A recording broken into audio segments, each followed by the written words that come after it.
Hello guys,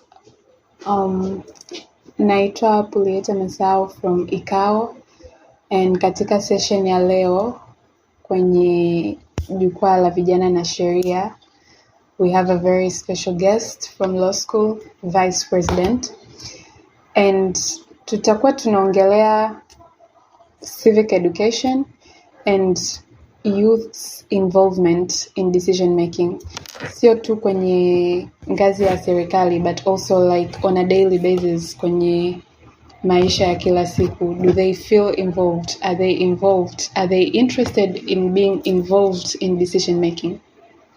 Karibu. Asante. Kama mtambulizi alivyokwisha kusema, naitwa Elizabeth Tarimo from Law School of Tanzania. I am the Vice President and I am glad to be in this session today. Okay, Elizabeth. I would like you to tell us or to tell me, or in your own understanding, nini maana ya civic education? Like, mtu akisema civic education, what does it mean? Generally, civic education inahusiana na that knowledge that citizens have on his rights, his responsibility as a citizen, and human rights, his the democracy. There is a lot in civics, but the general idea of a civic education is that education that a citizen must have. First, on the duties and responsibilities of him as a citizen to the nation and to the society. Lakini pia inahusiana na haki za binadamu, the democracy, the political education and all that. Okay. And as a leader of law school, or you are in a decision-making body, I assume, and do you think there is, when you were fighting to get the position or during elections, how were the involvement of your fellow youths ama vijana wenzako katika kugombea nafasi za uongozi au kugombea katika kushiriki kwenye uchaguzi? Literally, during the election process, kuanzia kwenye kuchukua fomu mpaka kugombea, there were sort of a lot. It's not that a lot kwa sababu, for instance, in my position, the vice president, in the president's position, we had like 10 contestants who were minimized to 2.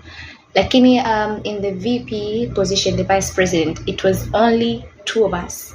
Like nobody else dared to take the forms, to contest and all that, which was it was jambo la kushangaza kwa sababu we know these positions, as in if it were in a place where people have mwamko wa kidemokrasia maybe, or interest in leadership, we could have expected to have maybe 10 contestants or 8 or something. Lakini it was just 2 of us. Ukiangalia hata kwenye nafasi pia treasurer, kuna mtu mmoja tu ambaye hakuwa na mpinzani na akapita kama yeye. So you can see in a mass of 700 students, only a single person contesting for treasurer and only 2 people for the vice president. I think it's they're lacking that energy or inspiration as why should they participate in democratic issues? Why should they participate in making decisions or leadership positions? Okay, Miss Elizabeth, would you mind telling us the ratio of men to women in campaigning kwenye, in your experience, labda kuanzia uko chuo mpaka umefika law school, like the ratio ya hizi gender mbili kwenye kugombea uchaguzi? Okay, I've been in single sex school from the O level to A level, so here I have no ratio because it's just girls in leadership and you have no other option.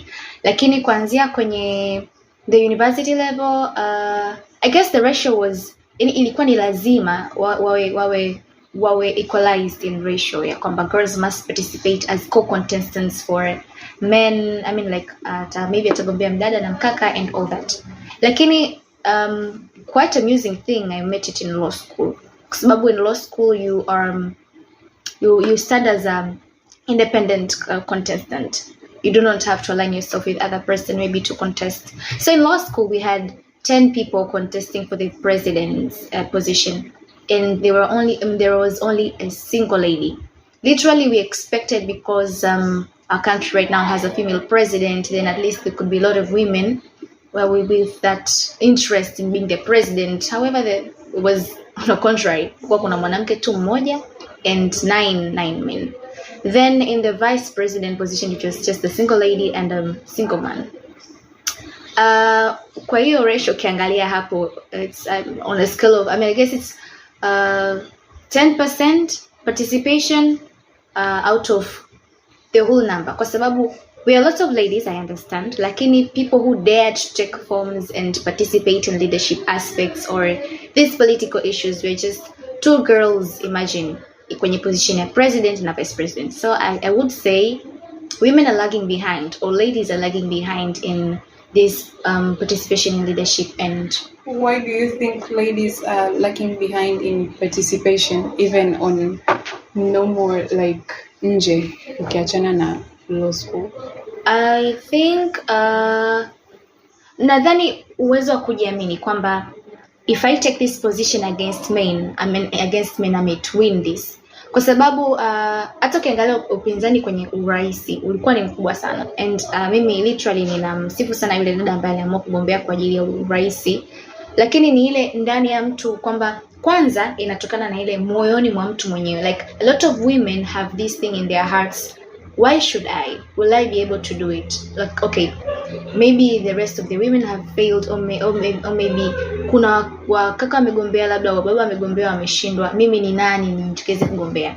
This is not only in these levels za hapa tu kwenye chuo, hata huko nje kwenye ugombeaji, sijui wa kata, kitongoji, wa bunge and all that. People be like, kuna kaka walisema kwenye these positions, kuna baba aligombea, wanaume waligombea lakini wakashindwa. Who am I to take this step? And the second thing, which is the worst, is the society. People are kuna hii tendency kwamba wanawake wenyewe wanje, watu ambao watakushauri, watakwambia wewe mdada utaweza, who are you? Yani unataka kugombea wewe ni nani? Unaanzia wapi? Like there is that mentality tayari kwamba women are to step behind, watching men making decisions, watching men being into the lead and all that. I have heard this when Mama Samia entered into the position. There are other people who had this mentality, like, how can a woman lead a country? Which she's proving us wrong.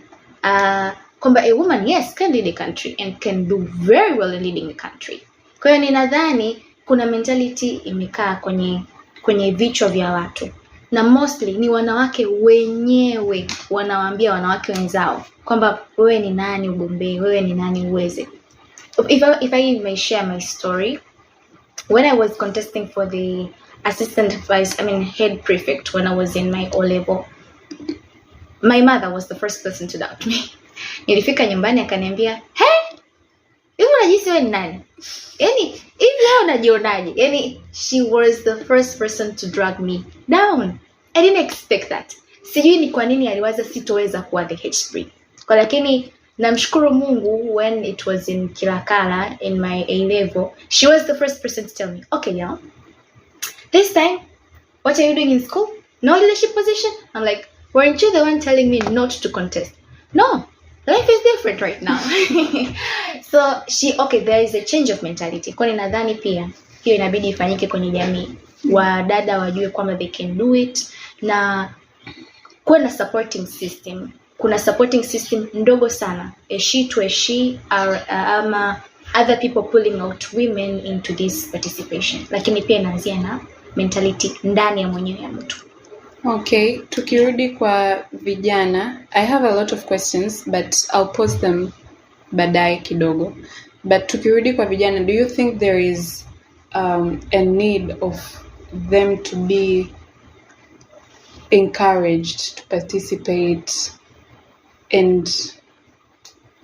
or to make the question simple, do you think it's important for youths to be included in decision making, to be part of decision making bodies? And in your just a little research ambayo umefanya kwenye hizi labda the whole central system, are youths wapo wengi ama wapo kidogo, ama it's a number that we need for them to speak for us? Okay, in my opinion, I think youths are still lagging behind. Tuko nyuma sana, in the sense kwamba watu wengi kama vijana hawajishughulishi na haya masuala ya decision making, leadership and all that. I understand ndio kuna hawa vijana ambao wana participate kwenye vyama vya kisiasa, maybe CCM, Chadema and all that, which I don't want to go deep into that, lakini the active role in making decision or being part of decision bodies making and all that, I do not think if there is a high number of youths which we are expecting or we want as a nation to grow. Kwangu mimi ninaamini kwamba youths are very important in whatever the role it is to as far as developmental matters are concerned. Kwa hiyo ingekuwa ni vizuri zaidi vijana wengi wangekuwa wanaingizwa katika masuala kufanya maamuzi ama. But don't you think kuingiza mtu ni lazima na yeye mwenyewe awe na utayari? Sasa kama hana utayari, how do you convince that person to join? Okay, I think kuna vitu viwili vijana yamkini wanavikosa kwa ajili ya kuwa kwenye sehemu ya kufanya maamuzi. Kwanza ni kutokufahamu. Mass kubwa ya vijana wa Tanzania, kwa research ndogo ambayo nimeifanya, wengi hawajishughulishi na haya masuala ya kisiasa, kufanya maamuzi. Ni wachache sana ambao utakuta wanataka kufanya kuwa sehemu ya kubadilisha sehemu fulani au taasisi fulani au kufanya maendeleo fulani kwa sababu ya kufanya maamuzi au kuimpose their decisions. Ni kwa sababu wanauelewa mdogo. I can say wanauelewa mdogo. Kwa sababu gani? Watu wengi hawafuatilii masuala ya kisiasa ya Tanzania. Most youth think siasa ni mchezo mchafu. Siasa ni wale viongozi wanataka kugombea. Why should I participate in siasa? Why should I know siasa? Why should I be involved in politics? They think politics and their lives is inseparable, which is not true. Every decision which is made from siasa affects human's life. Every corner of life has an effect from maamuzi ya kisiasa fulani. Kwa hiyo na youth hawalitambui hilo. Lakini pia vijana wengi hawajihusishi kufuatilia. Wengi ndio tunasema labda wanafuatilia taarifa za habari kwenye mitandao za kijamii and all that. Wachache wanasoma magazeti, wachache wanasikiliza taarifa za habari. Wengi kwa mitandao za kijamii watakuwa kwenye, unajua, entertainments. Kama sio soka, kama sio muziki, kama sio Diamond kafanya nini, Zuchu katoa wimbo gani mpya. So it's very hard kuja kusema kwamba vijana wako wana ule moto, wana encouragement kabisa kwamba wa participate kwenye maamuzi ya youth. It's very rare kukuta eti vijana kwenye kijiwe waache kudiscuss Simba na Yanga, waanze kudiscuss haya maamuzi sio sahihi, nakwambia ilibidi bunge lipitishe hii, but nobody does that in our generation. So I think kwanza wao wenyewe hawanaelewa, lakini pia ni ile mukari ya kutaka kujihusisha kwenye masuala ni ndogo sana. Okay, and I'll pose two last questions. You mentioned support system earlier. Like, in your view, unahisi ni support system gani ambazo zinahitajika kwanza kwa wanawake ili ziwafanye wao wawe na motisha ya kushiriki kwenye mambo ya uchaguzi or civic education and all that? Yeah. And pili, kwa the support system that youths need, and what do you think should be done, a way forward, what do you think should be done in your opinion? Okay, nikianza na women, I think raising awareness. There is this, okay, what I know and what I believe is everybody is born for greatness. Everybody has greatness within him or her. It is just a matter of understanding and knowing that you were born for greatness and you can do great and you can be great. If you do not know that, if you do not have right people, right awareness, right knowledge, you cannot do that. Kwa hiyo cha kwanza kabisa is building awareness in people. That is the same thing ambacho mara nyingi huwaga tunahamasishana tukikutanaga. I have friends of mine who are leaders and we have sort of community, and I'm part of African Youth Leadership Forum, of which mara nyingi, which is I was in the Mzumba chapter. Sasa tukiwa tunakutana tunaambiana it's important to raise awareness in people. I've been doing this campaign personally. I'm back in my secondary school Kilakala, talking to ladies, telling them that nothing can set them back. They can do it and they can really do it. So participation in leadership, I think first is cha kwanza. A supporting system has to begin with raising awareness. Wanawake wajue kwamba they can participate and it's okay and they can really do it. Maybe from family, maybe from schools, maybe from appropriate nurturing, au wao wenyewe wajiengage kwenye easy forums, platforms, NGOs ambazo they will bring this awareness to people. Plus, I also think it is more important for people who are already in the role to raise that such kind of awareness. Kama viongozi wengine wa kike walisukuma hili swala kwa wanawake wengine, kwa dada wajisikie kwamba nao ni sehemu ya kufanya maamuzi and they have a right and they have a way and they must participate in doing this. That is first kuhusiana na wanawake na namna ambavyo wanaweza wakaparticipate kwenye kufanya maamuzi. Lakini ukizungumzia swala la vijana on a way forward kwa vijana wote kwa ujumla, nadhani cha kwanza kabisa ni although yamkini inawezekana this approach might seem vague or very hard to implement, lakini ninadhani mfumo wetu wa elimu, we have civics from grade 5, I guess grade 4 tunafundishwa uraia, darasa la 3 kama sikosei. Uraia kuanzia darasa la 3 mpaka la 7 na unafanyia kabisa next darasa la 7. You go from form 1 to form 4, you learning civics, lakini that is too much of theoretical. They do not teach you how do you have to apply those skills when you get out. Okay, they'll teach you what is democracy, they'll teach you 5 pillars of democracy, they'll teach you what are human rights, what are the responsibilities of citizens, what are the rights of citizens, but they won't teach you how to implement it, how to work into it, how to advocate for your own right when your right is misplaced or when your right is violated, how to deal with it. I understand that is more of kutakuwa kuna vitu vingi kwenye curricula ya masomo, lakini at least watupe a pinch or a hint ya ku move on practically.